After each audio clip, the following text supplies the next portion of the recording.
সারি সারি কাঠ একসাথে সাজিয়ে সমান করে বসিয়ে জোড়াতালি দিয়ে তৈরি করা হয়েছে ৩০ গ্রামের সংযোগ সেতু।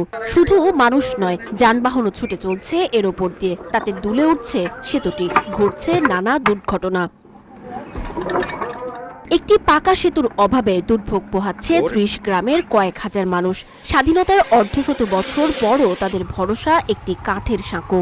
আশ্বাস আর পরিমাপে সীমাবদ্ধ রয়েছে এই সেতু নির্মাণের দাবি। চট্টগ্রামের ফটিকছড়ি উপজেলার দাঁতমারা ইউনিয়নের শান্তিরহাট বটতলী গজারিয়া খালের ওপর নির্মিত ১০৫ ফুট দৈর্ঘ্যের কাঠের সাঁকোটির কোনো পরিবর্তন আজও হয়নি।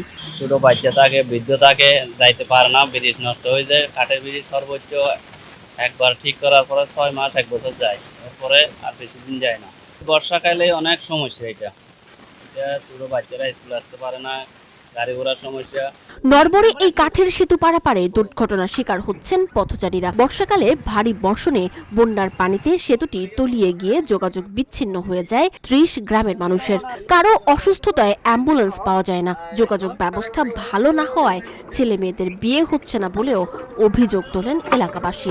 বর্ষায় স্কুল কলেজের শিক্ষার্থী সহ প্রতিদিন হাজারো পথচারীকে এই সাঁকোর ওপর দিয়ে ঝুঁকি নিয়ে যাতায়াত করতে হয়। আমাদের এই ব্রিজের কারণে আমাদের এই এলাকার ছেলেমেয়েরা উচ্চশিক্ষায় শিক্ষিত হতে পারতেছে না, যেহেতু এখান থেকে কলেজ ভার্সিটি অনেক দূরে। ওরা এই রাস্তার কারণে ভালো যানবাহন এখানে আসতেছে না।